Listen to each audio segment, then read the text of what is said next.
In sunny Florida, from behind the palms, a monster unleashes appalling violence.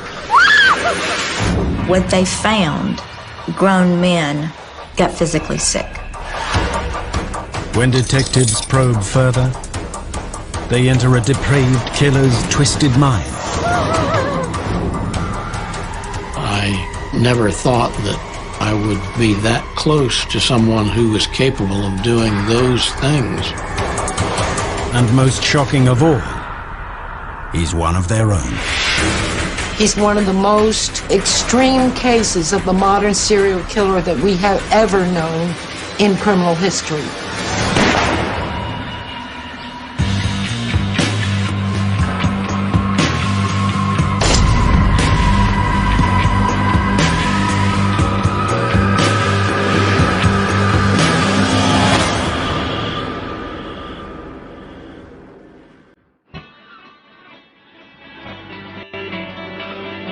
Martin County, Florida.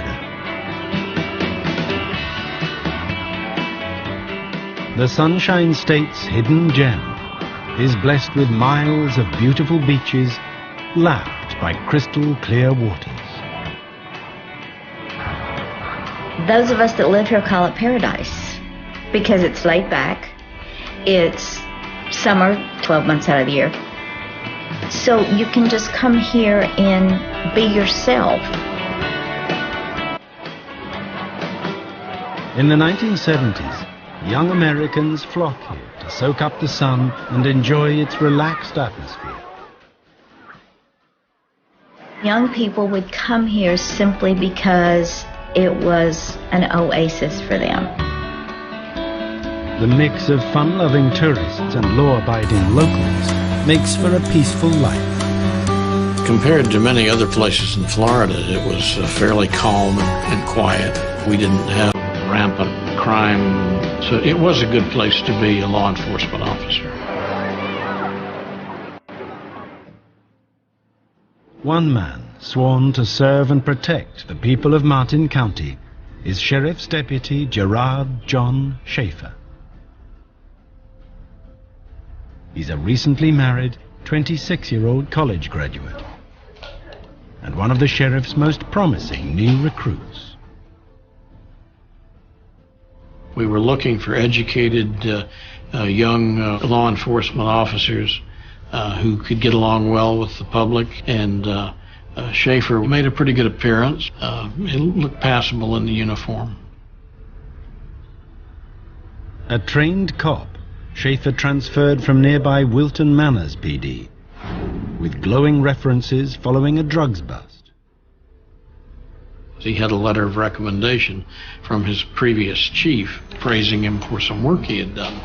So we did hope that he would fit well and work well. And there's one more thing that makes Schaefer an ideal candidate. He's a local boy with intimate knowledge of Martin County's wild countryside. This area at that time period was very remote, but Schaefer knew the area. It seemed reasonable to hire this well-respected young man to become a deputy sheriff. With intelligent young deputies patrolling the area, Martin County's reputation as a small piece of paradise looks assured. But in the summer of 1972, shocking news shatters its tranquility.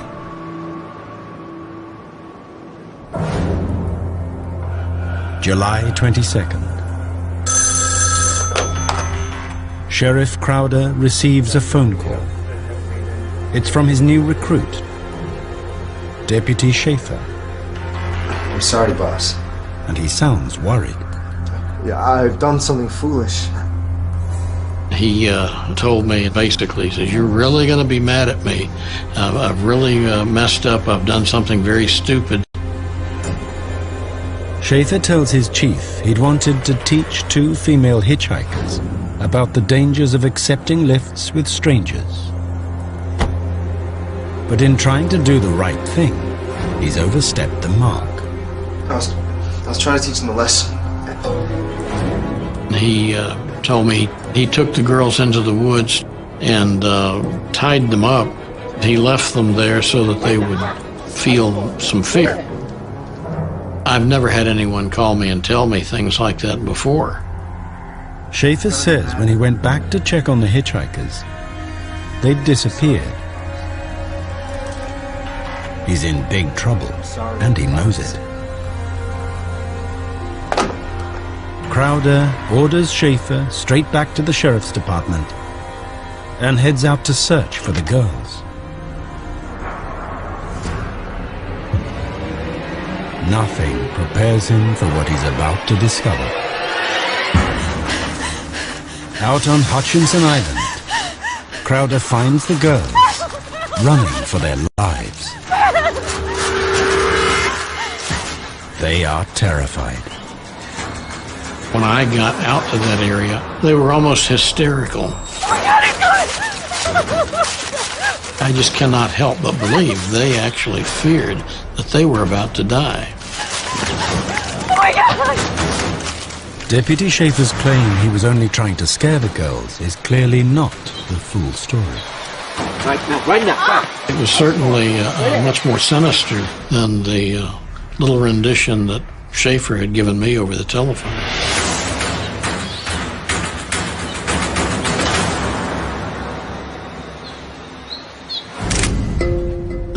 The girls are two friends on holiday, 17-year-old Nancy Trotter and 18-year-old Paula Wells.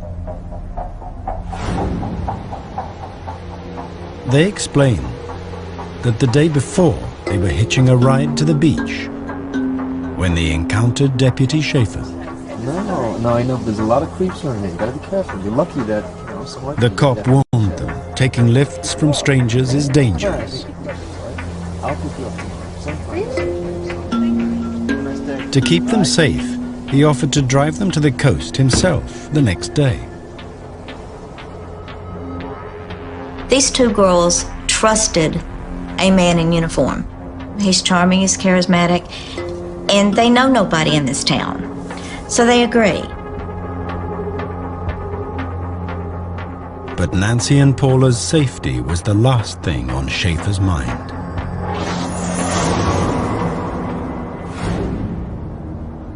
The girls tell investigators that the following day the deputy turns up as promised. But he's driving a civilian vehicle and is not in uniform. Schaefer explains he's working undercover. It's special observations. Nothing to worry about. Just get in the back, yeah? Reassured, Nancy and Paula get into his car. You all set? They don't head to the beach as promised. Instead, Schaefer drives them to a remote part of Hutchinson Island,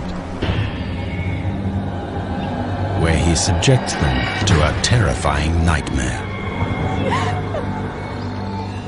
He slaps handcuffs on the girls Right now. Eyes forward, go straight ahead. and forces them into the dense undergrowth to a spot he has specially prepared. After he tied their hands, he tied a noose around their necks and tied that to the limbs of the tree. Schaefer forces Nancy and Paula to balance on the mangrove tree's slippery roots. One misstep and they'll die. If one of those girls had tripped and fallen off the way he had them perched on these roots, she could very easily have been killed. While the girls' lives hang in the balance, Schaefer torments and molests them. Then, suddenly he departs, leaving the hitchhikers balancing on the roots. Before he goes, he tells the pair what will happen to them when he returns. Schaefer told the girls that he would be back later to finish the job. And he told the girls that one of them would die. They just had to decide which one.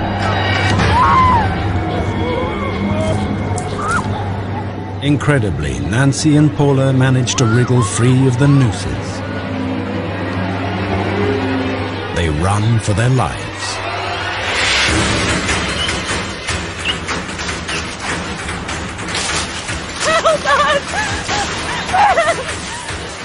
Had these two girls not been made of strong stuff, they would not have lived to tell the story, and Schaefer would have never been caught.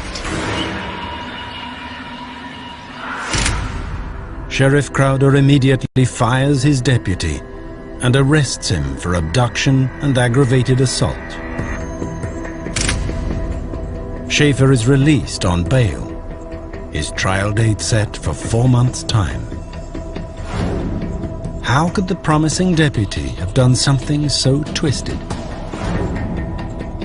I never thought that in my career I would be that close to someone who was capable of doing those things that are pretty shocking and naturally very serious. I was certainly upset with him. I mean, how could you not be?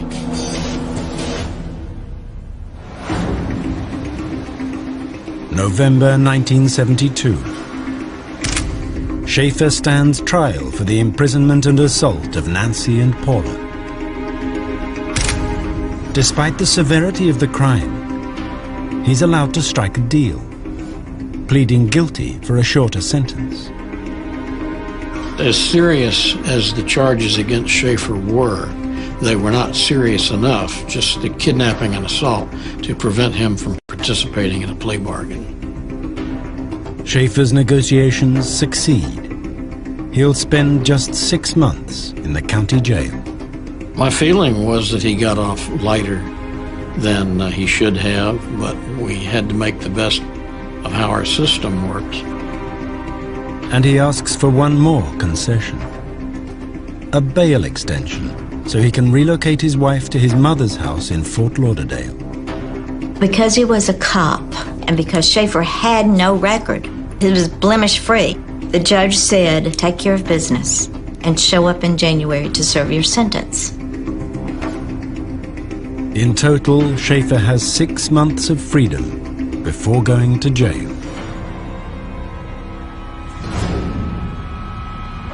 But the judge has no idea he's given the former deputy a perfect window of opportunity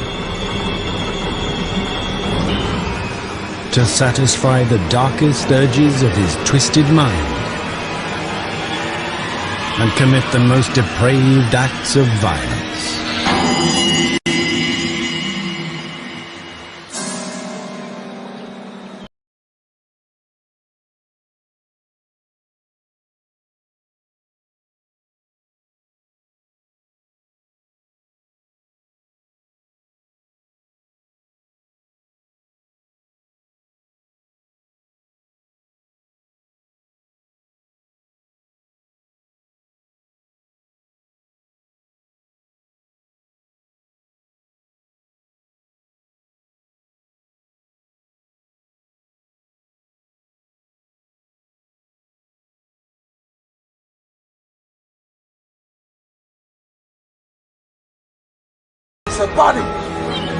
The heavily decomposed remains of 2 young women.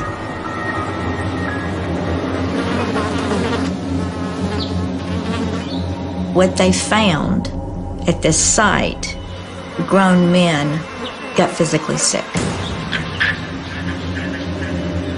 The bodies had been hacked to pieces and then buried in shallow graves, and then the wildlife had dug them up. We've got to find someone.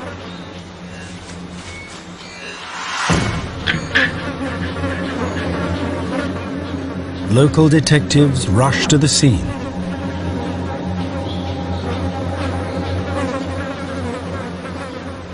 It's impossible to tell when the victims were killed or how long their remains have lain undiscovered.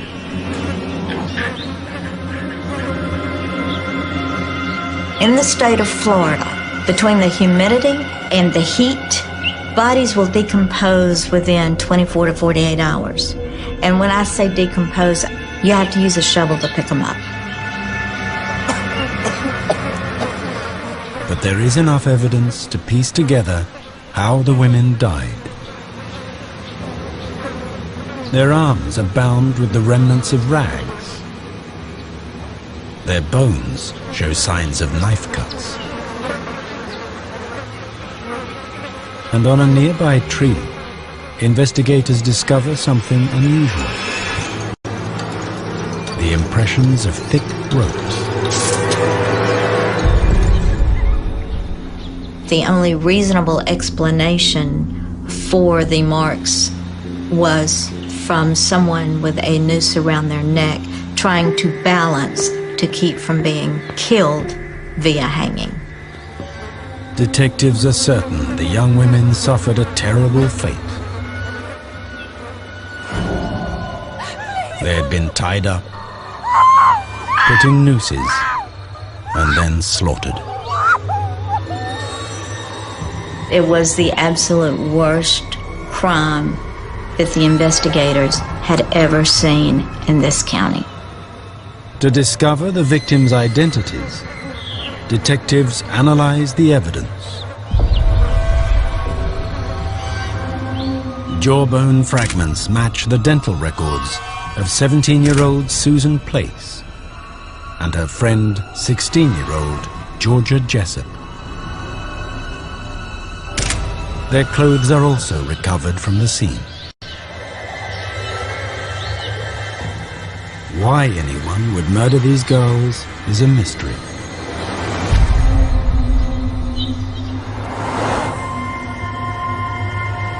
Searching for leads, investigators question Susan's and Georgia's parents. Susan's mother, Lucille, last saw the girls 6 months ago. They were picked up from her home in Fort Lauderdale by a man in his 20s called Gerry Shepherd.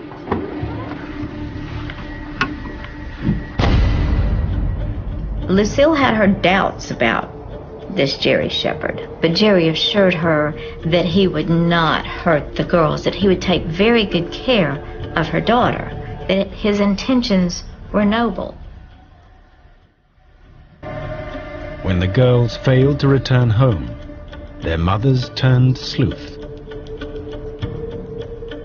Among Georgia's possessions, they found a letter she'd written to Shepherd that had been returned to sender. The letter gives Shirley and Lucille an address to start the investigation of where their daughter might be. I mean, for all they knew, the girls were still alive. They had just run away. The mothers tell investigators they traveled to Shepherd's apartment 130 kilometers away in the town of Stewart, and soon discovered he was not who he had claimed to be. They meet the apartment manager, and the apartment manager explains to them that there's no Gerry Shepherd there, that the person that lives there is Gerrard John Schaefer. The manager then revealed why Schaefer no longer lived at the address. The manager says that he is in jail for molesting 2 young women on South Hutchinson Island.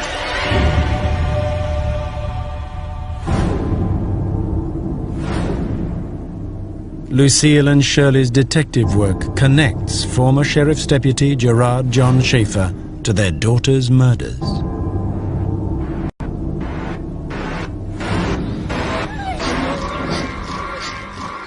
He is serving time in prison for the kidnap and assault of hitchhikers Nancy Trotter and Susan Wells 8 months earlier. Investigators immediately recognized similarities between the ordeal they endured and the slayings of Georgia Jessup and Susan Place.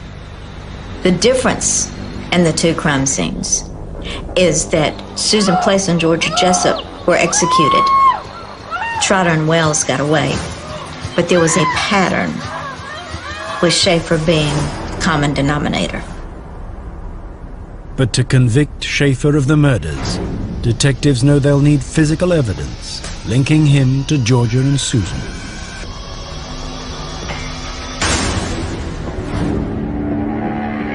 The former cop's wife, Teresa, provides the connection.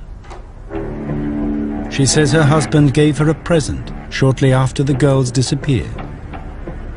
She tells the police that she does have this beautiful suede bag that Schaefer had allegedly given her as a gift. And after the two girls were found, Schaefer tells her to get rid of it. It's soon clear why Schaefer told his wife to throw it away. Georgia's mother says, I gave her that bag for her birthday. Why would Schaefer be in possession, and how did he get it? There can be only one explanation. Schaefer took it as a memento of a horrific crime.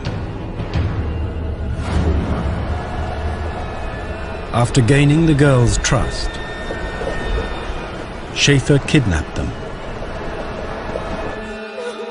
tied them up, put nooses around their necks,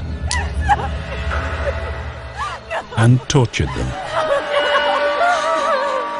It's a very chilling scene. It keeps me awake at nights. You have a man torturing you, saying things like, one of you decide which one's gonna die. I'll let the other one go. After slaying the girls, Schaefer butchers them and buries their remains to cover his tracks.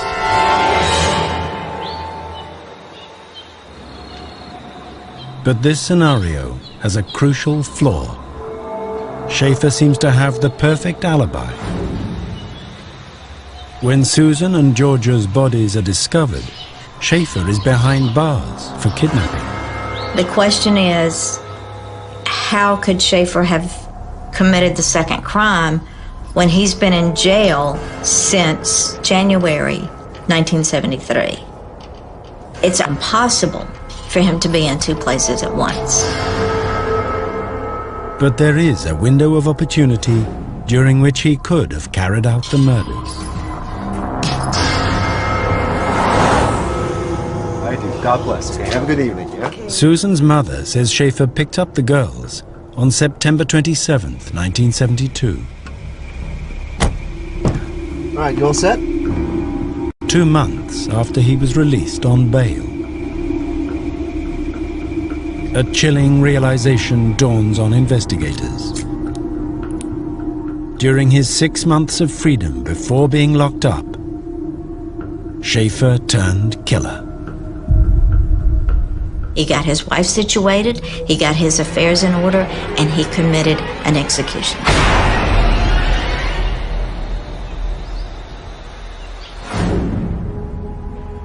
September 27th, 1973. Gerrard John Schaefer stands trial for the murders of Susan Place and Georgia Jessup. The jury's verdict is unanimous. Guilty.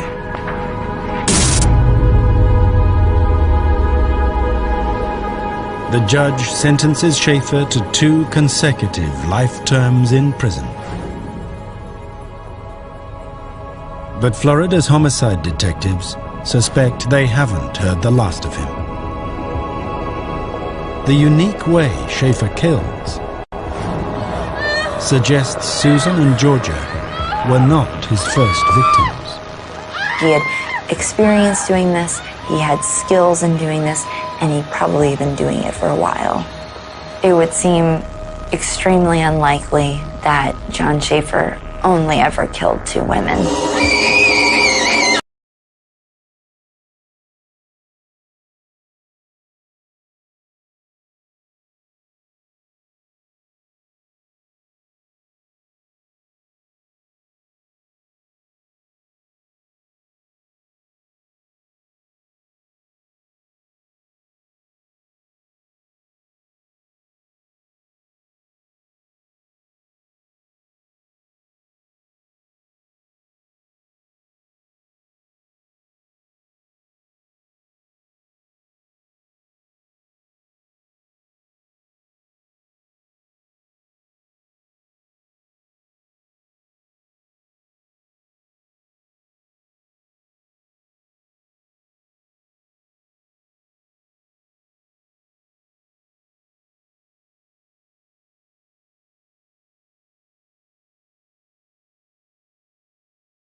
just mentally breaking down his victims to nothing.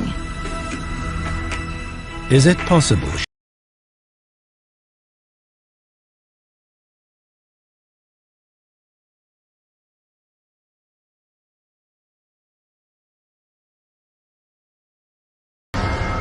detectives are about to discover they've only scratched the surface of Schaefer's depravity?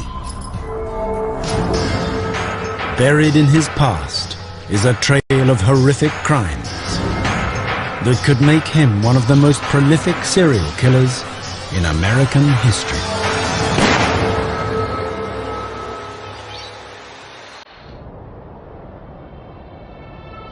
Investigators sift through the possessions of former sheriff's deputy and convicted murderer Gerrard John Schaefer.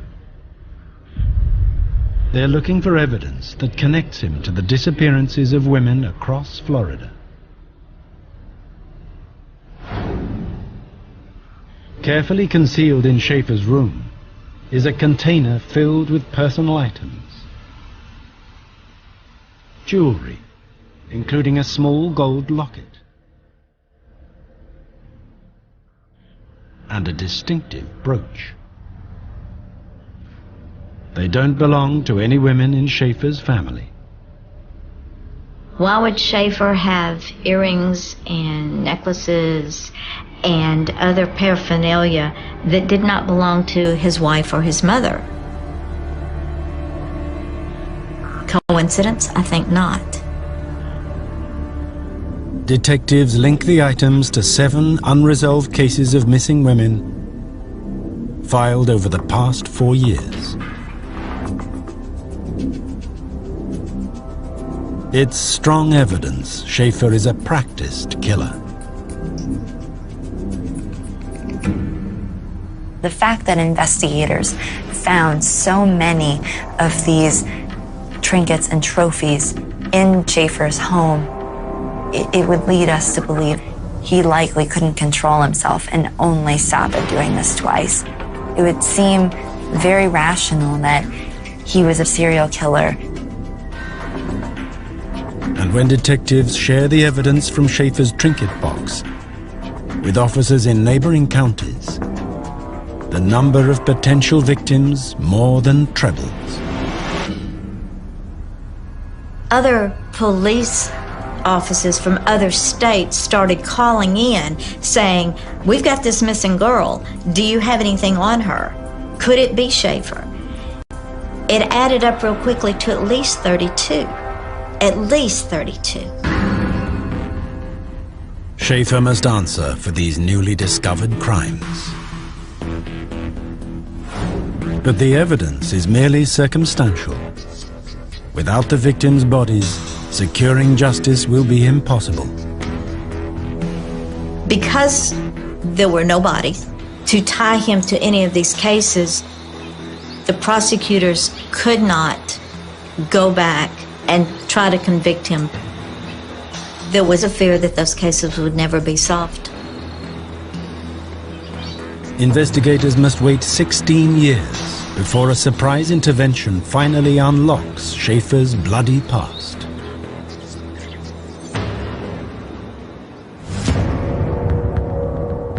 February 1989, Florida State Prison. Schaefer receives a letter from an author called Sondra London. She's fascinated by his story and his graphic accounts of murdering women. She wants to write a book about his crimes, exploring the inner workings of a killer's mind. Schaefer agrees to collaborate. But Sondra's interest is more than just professional. It's deeply personal. She knew Schaefer back in high school. He was her boyfriend. How could you know someone so very well, so intimately, for so long, and have absolutely no idea that they have a separate life of sex and violence and depravity, and you have no clue? Back in 1964, Schaefer seemed the perfect catch. He's tall, good-looking, blonde hair, blue eyes, and he showed every sign of having every social skill that you could want. But as their relationship developed, Sondra's blue-eyed boy revealed glimpses of his dark side. On one occasion, he flew into a rage over a girl on his street. He believed she was taunting him by stripping in her bedroom window. And he said, that's where Lee Hainline undresses for me. She knows I'm watching. And he said, I'm gonna put a stop to that. I will never forget the emotion that was bound up there. Sondra didn't realize her boyfriend put women into two distinct groups. Schaefer classified people into two categories: virgins and whores. Anyone who he could see flaws in, you were a whore, and he would find you perfect target to use for his dark secrets, for his torture and murder. And Schaefer considered the girl in the window, Lee Hainline, no virgin. All of a sudden, Lee became a whore. Lee became somebody that he absolutely hated. Lee disappeared. Lee went missing in 1969. Police find no trace of her for 9 years. Then her skull is discovered in a canal north of Fort Lauderdale. It is punctured with bullet holes. When investigators cross-reference their evidence files, they make a shocking discovery. Among the personal items found in Schaefer's trinket box was a locket engraved with a distinctive name: Lee. Her name was spelled oddly. It was spelled Leigh, and her parents did ID that the locket was indeed hers. Taking all of that circumstantial evidence together, it could be possible that Schaefer murdered Lee. If Schaefer did kill her, it means he was already a murderer before he became a police officer.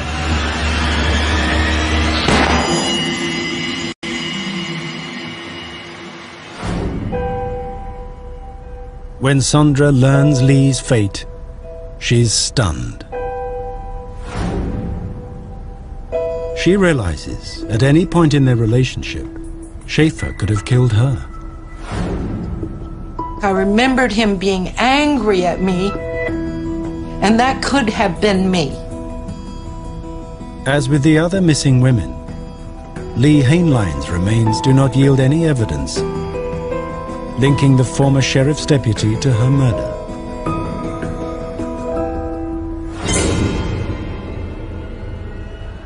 For the time being, Schaefer is untouchable, and he knows it.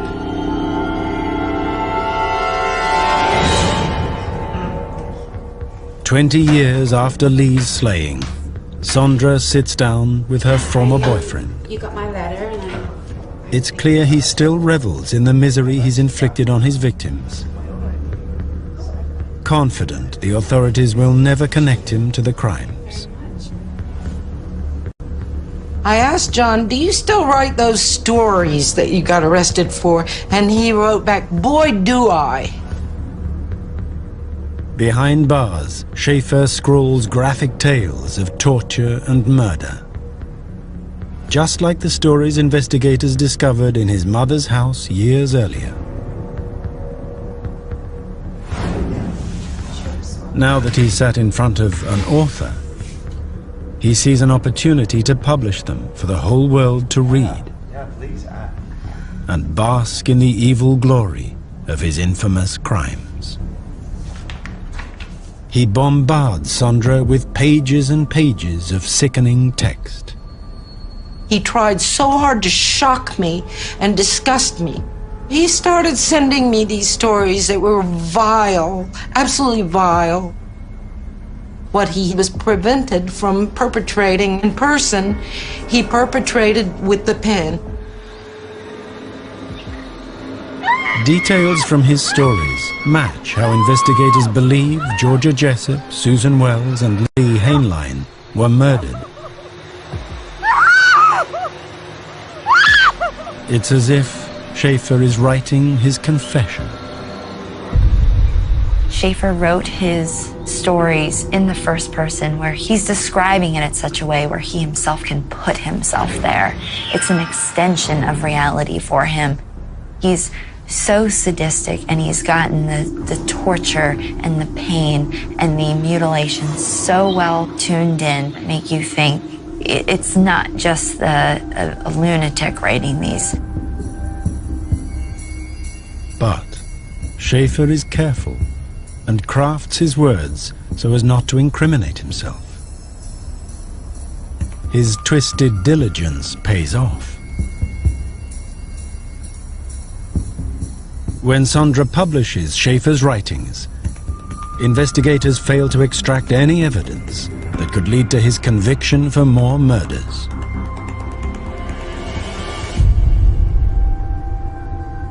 You can logically place Schaefer at those crime scenes.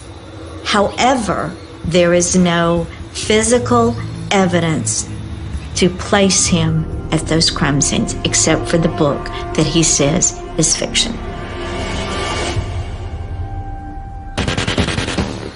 It appears Gerrard John Schaefer may never be held accountable for the pain, torture, and murder investigators believe he's perpetrated.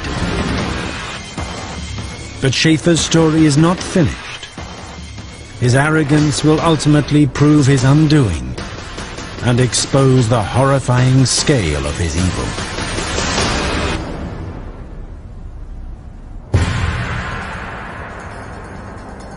June 1989. In Florida State Prison, former sheriff's deputy and suspected serial killer Gerrard John Schaefer taunts detectives. They believe his handwritten stories are accurate accounts of more murders he's committed. But Schaefer claims they are works of fiction, and investigators can prove nothing. Schaefer thinks like a cop. And in thinking like a cop, it's a cat and mouse game with him. He has control of the situation, and he's playing these cops for fools and loving every minute of it because he is God. But in time, Schaefer's arrogant gloating will backfire.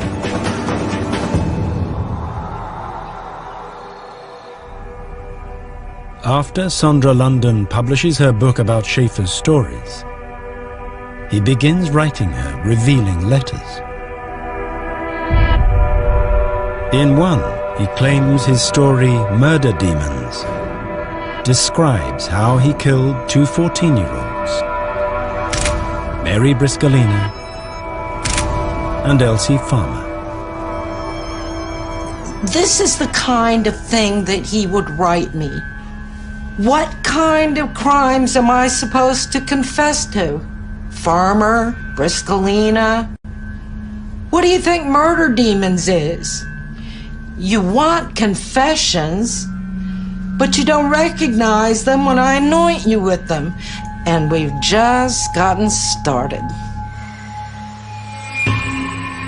Mary and Elsie were last seen alive on October 23, 1972. Construction workers uncovered their skeletal remains 3 months later near Fort Lauderdale. From the start, detectives suspected a link to Schaefer.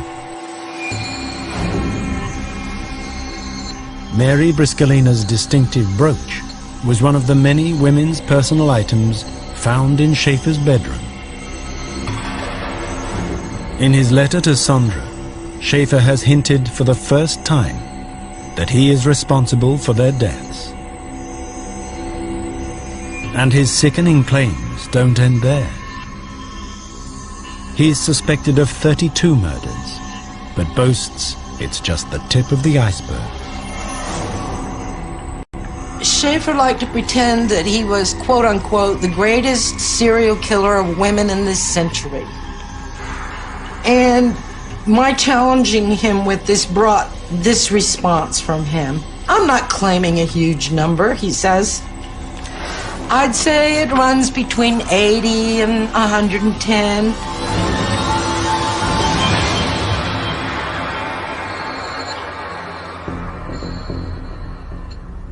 Reflecting on the shocking details of Schaefer's letters, Sandra realizes the former deputy has finally slipped up. The letters are admissions of guilt, and she must hand them over to investigators. I began to reach the conclusion that I had in my hand actual murder confessions, no matter what he called them, and that there were going to be a lot of cases that might possibly be able to be closed. Schaefer's correspondence with Sandra stuns detectives. After careful analysis of the letters, they reopen 3 cases of missing women they suspect Schaefer of killing. Detectives plan to confront him with his own words, get him to crack, and reveal the whereabouts of his missing victims. This would give the families closure. They would understand that their children will never come home. And with all of these cases, the mothers always had hope. On Friday, December 1st, 1995, they arrange with Florida State Prison to interview Schaefer the following week. But any hope of justice is about to be dealt a bitter blow. On Monday, they get a call from the prison saying, "Don't bother coming up here. Schaefer has met his demise." If I were the detective on the other end of that phone, my heart and my stomach would hit the floor.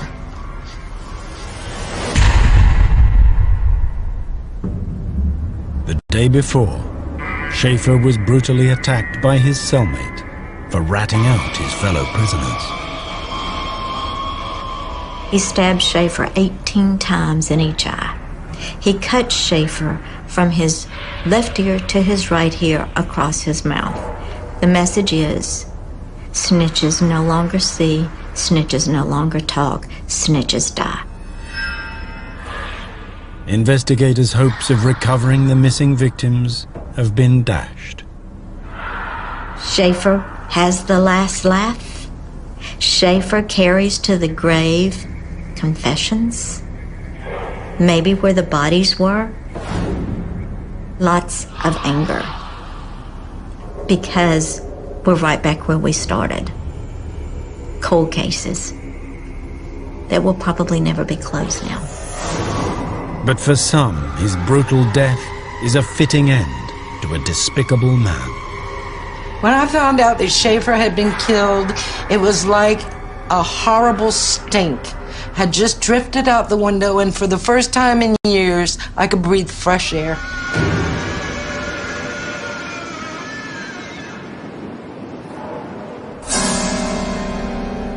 When he joined the Martin County Sheriff's Department, Gerrard John Schaefer looked every inch a model law enforcement officer. Handsome, intelligent, dedicated. But behind his badge lurked a cruel murderer. His crimes will go down in history as some of the vilest, most depraved acts ever investigated. Gerrard John Schaefer is the epitome of an evil monster.